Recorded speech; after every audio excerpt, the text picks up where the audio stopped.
Muy buen domingo.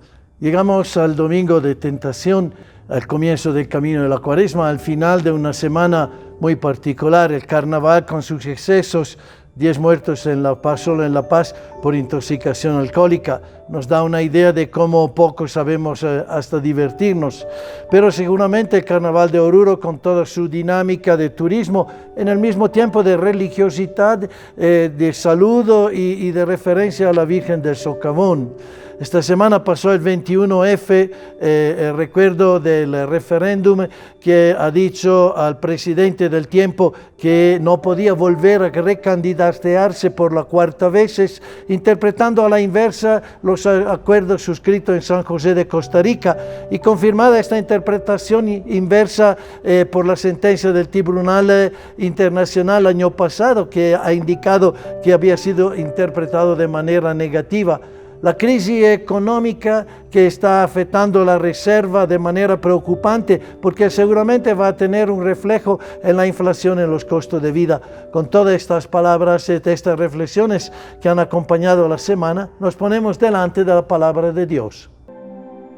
Lectura del Santo Evangelio según San Mateo, capítulo 4, versículos del 1 al 11.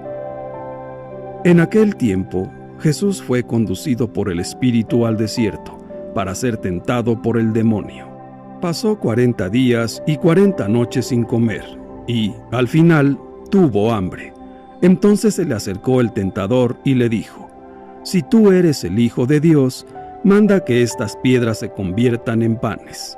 Jesús le respondió: «Está escrito, no solo de pan vive el hombre, sino también de toda palabra que sale de la boca de Dios». Entonces el diablo lo llevó a la ciudad santa, lo puso en la parte más alta del templo y le dijo: «Si eres el Hijo de Dios, échate para abajo, porque está escrito: mandará a sus ángeles que te cuiden, y ellos te tomarán en sus manos, para que no tropiece tu pie en piedra alguna». Jesús le contestó: «También está escrito: no tentarás al Señor, tu Dios». Luego lo llevó el diablo a un monte muy alto, y desde ahí le hizo ver la grandeza de todos los reinos del mundo, y le dijo: «Te daré todo esto, si te postras y me adoras». Pero Jesús le replicó: «Retírate, Satanás, porque está escrito: adorarás al Señor, tu Dios, y a Él solo servirás». Entonces lo dejó el diablo, y se acercaron los ángeles para servirle. Palabra del Señor. Gloria a ti, Señor Jesús. El diablo, el primer personaje que aparece en este Evangelio de Mateo. Diablo, la palabra diablo es el que cruza el camino, el que se interpone. Jesús mismo le dirá a un rato a Pedro, cuando está diciendo: «Voy a Jerusalén y allí me matarán», y Pedro le dice: «¿Para qué vas? Deja de arriesgar tu vida». Y Jesús le dice: «Ponte detrás de mí, diablo», en el sentido que no te interpongan al plan de Dios. Diablo es todo el que busca interponerse a los proyectos de Dios y al plan de Dios. Y esta es la indicación que recibimos. El diablo tenta a Jesús. Esta es la tentación que está al comienzo de este Evangelio de Mateo, de la vida pública de Jesús. En el Evangelio de Lucas volverá a presentarse en el Getsemaní, porque ahí, en el huerto de los olivos, al momento antes de la detención de Jesús, cuando él se da cuenta que ser fiel al amor de Dios implicará poner su vida frente a la muerte, ahí entonces el diablo lo va tentando. En la vida, diablo es todo lo que se interpone entre nosotros y el proyecto de amor de Dios. Estamos llamados en este tiempo de Cuaresma a reconocer lo que es diablo en nuestra vida. Y no siempre el diablo es de afuera, no siempre el diablo tiene cola con punta aguda y pata de cabra.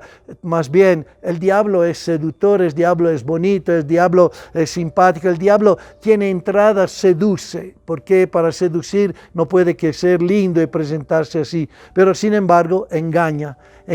Hay cuadros, estatuas que representan el diablo y lo representan como encadenado. ¿Por qué es esto? Mientras te promete libertad, te encadena. Mientras te promete que te hace vivir vivir en realidad te amarra los pies y te impide crecer y avanzar en tu vida. Esto es la tarea del diablo. Y en este tiempo de Cuaresma estamos llamados a reconocer lo que es diablo en nuestra vida. Mateo introduce ahora 3 parábolas, porque entendamos cómo el diablo actúa en la vida del creyente y de las personas. La primera parábola, el pan, es la tentación del pan. Es la tentación de vivir por todas las cosas materiales que hacen a la vida de todos los días.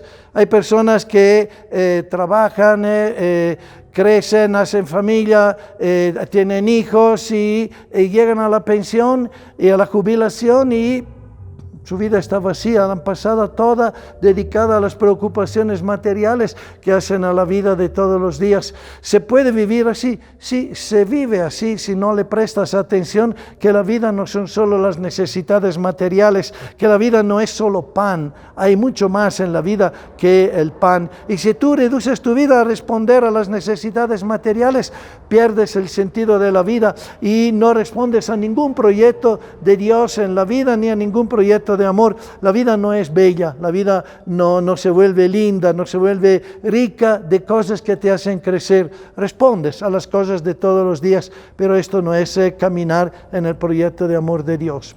La segunda tentación es la de los poderes. Adorar al diablo es adorar a todo lo que te da poder, que te da ventaja, pensando que esta también es la manera en que hay de vivir. Y tampoco esto te llena la vida, porque un día llegará que el poder no te dará nada, más bien lo que te ha dado, arriesgas más bien que te lo quite.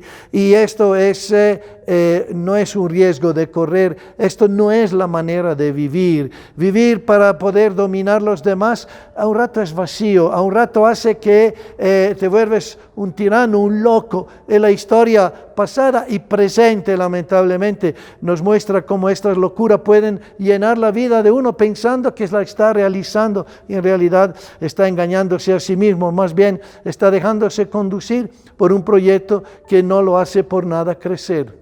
La última tentación, la del llevarlo a la punta del templo y tirarte. ¿Por qué? Porque Dios va a proteger a su elegido, Dios va a proteger a quien le es fiel. Es la tentación de utilizar la religión por fines personales, no de entrar en el proyecto de Dios y meter tu vida adentro de este proyecto a costa de todo lo que sea posible.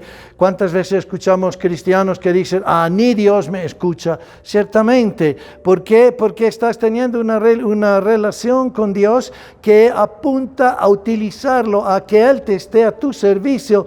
Sin embargo, cuando rezamos el Padre Nuestro, decimos, hágase tu voluntad. La voluntad de Dios no es el mal del mundo. La voluntad de Dios no es la injusticia, la opresión, el engaño, el robo. No es todo esto. La voluntad de Dios es un proyecto de amor para ti, hacia los demás, para los demás en todas las relaciones, y tú mismo en todas las relaciones. La tentación es esta, utilizar a Dios ¿para qué? Para que te dé una ventaja en la vida. No es la manera de vivir la religiosidad.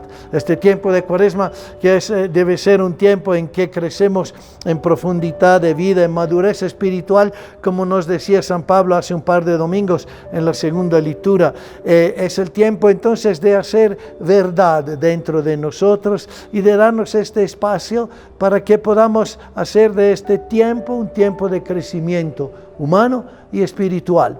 Las maneras son muchas. La Iglesia nos recuerda 3 maneras. El ayuno, que quiere decir de romper esta relación del vivir solo por las cosas de todos los días. Y en el ayuno yo les diría, hagamos fidelidad a nuestra oración diaria. Tomamos el tiempo de leer el Evangelio todos los días. El Evangelio del día de la liturgia. Hagamos ayuno de apagar nuestras redes sociales por lo menos un cuarto de hora y hacer silencio. Esto nos ayudará. Hagamos Cuaresma en la apertura a relaciones de justicia, de honestidad, de transparencia con los demás. Y esto nos ayudará a crecer en este proyecto de amor. Y entonces el diablo se irá sin haber logrado distorsionar nuestro camino. Buen camino de Cuaresma.